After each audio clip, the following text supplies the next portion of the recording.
जेगी चरण दे हनुमंता, चले उसका पाताल तुरंता।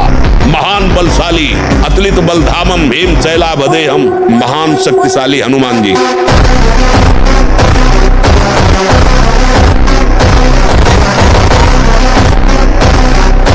ब्रह्मचारी का मतलब एक बीमार अवस्था वाले का जैसा भोजन है, जितने से हमारे प्राणों का पोषण हो जाए, सात्विक भोजन।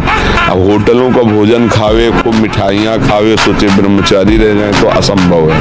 हाँ, मीठा आदि कभी थोड़ा लघु मात्रा में, खटाई तो बिल्कुल त्याज्य है, बासी अन्न त्याज्य है, अपवित्र स्थिति में बनाए गए अन्न का त्याग है, तब हमारा विचार शुद्ध होगा।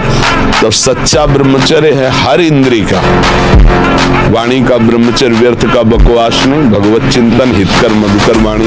नेत्रेंद्रिय का ब्रह्मचर्य सब में भगवत भाव देखना, कहीं कोई काम आदि की चेष्टा को न देखना। श्रवणेंद्रिय का भगवत चर्चा सुनना, शास्त्र चर्चा सुनना, व्यर्थ की बातें न सुनना। ऐसे हर इंद्रिय का ब्रह्मचर्य हो जाएगा तो ब्रह्मचर्य का मतलब ब्रह्म में ही स्थित महापुरुष। किसी भी स्त्री को नग्न देखने से तत्काल सारे पुण्य नष्ट हो जाते हैं, इसीलिए पर स्त्री गमन भारी निषेध है। यदि पापाचरण त्याग कर दे तो अध्यात्म और सांसारिक उन्नति साथ साथ चलती जाएगी। गंदा आचरण होता कब है? जब हम मन के अनुसार चलते हैं। अपने कर्तव्य का पालन करते हुए धर्म पूर्वक यदि भगवान का नाम जप करते हुए चला जाए तो आध्यात्मिक और लौकिक दोनों उन्नति उसकी समान भाव से बढ़ती चली जाएगी। जब तक हमारे पूर्व पाप नष्ट नहीं होंगे तो हम कोई भी सफलता का कार्य करेंगे तो हमें असफलता में गिरा देंगे। यह है पाप का परिणाम, और पाप को नष्ट किए बिना हम सुखी नहीं हो सकते। सही सटीक पाप की जड़ का नाश कर दे नाम है। आधा घंटा कोई नाम कीर्तन करो, जो नाम खूब जोर जोर से भगवान नाम कीर्तन करो, चलते फिरते नाम जप करो, फिर देख लो आप उसका परिणाम। पाप आचरण रोक करके लंबे समय तक करो तो तुम्हारे पाप नष्ट हो जाएंगे, सफलता हाथ लग जाएगी। प्राण भले चले जाएं अगर गृहस्थ में, तो पराई स्त्री का काम भाव से न तो दर्शन करेंगे, न संभाषण करेंगे, न स्पर्श करेंगे। प्रार्थना मान लीजिए खिलवाड़ नहीं है, पर स्त्री गमन सीधे दुर्गति है। जो कानून है वो कानून है, ये भगवत कानून है, वैदिक सिद्धांत है। राम नाम, कृष्ण नाम, हरि नाम, राधा नाम, जो प्रिय लगे नाम जपोगे तभी तुम्हारा मंगल होगा। मन तो सबका भटकता है, क्या बूढ़े का नहीं भटकता? क्या आपको लगता है आप जवान हो तो आपका भटकता है?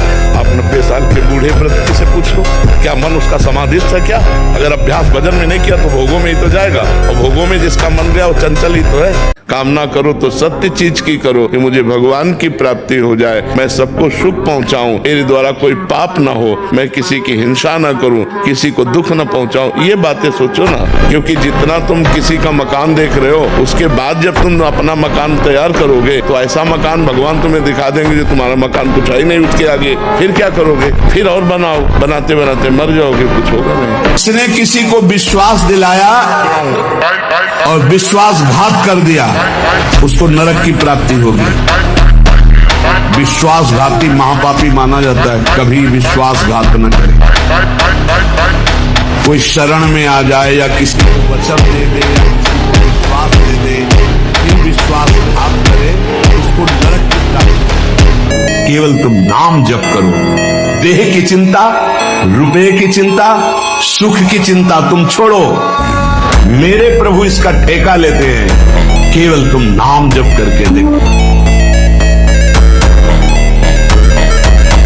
और कभी किसी के भय के कारण झुकना नहीं चाहिए, क्योंकि अविनाशी हूँ, परमात्मा का अंश हूँ, गलत करूंगा नहीं, लेकिन तू गलत करेगा तो तेरे को भयभीत होना पड़ेगा। बस ऐसे स्वभाव में रहना चाहिए। कभी कुछ आप ऐसे अकेले घूमो, कहीं कोई आपको छूने वाला नहीं, एकदम मस्त रहना चाहिए। किसी के गिराने से तुम गिर नहीं सकते और किसी के मिटाने से तुम मिट नहीं सकते। साहब का विधान केवल देखो, प्रभु का विधान देखो और आनंदित रहो। चौड़ी छाती करके कोई नहीं छू सकता। जिसने गरीबी का कष्ट था, संकट सहे, वही आगे जाकर के उन्नति को प्राप्त होता है। नीचे से उठा और चमकने लगा जाकर, तो जो अहंकार में उठा वो नष्ट हो। ये सब क्रम सृष्टि का। जो होना होगा वो होके रहेगा, जो नहीं होना वो हो ही नहीं सकता। भगवान के सिद्धांत में मगन रहो, नाम जप करो, हर विपत्ति पर विजय प्राप्त करो नाम जप करके, और जो चाहोगे वो प्राप्त हो जाएगा। जो चाहोगे, हमारी बात मान लो, नाम जप करो, कोई पैसा नहीं लगता, कोई कहने में क्या कठिन है, राधा राधा कहने में क्या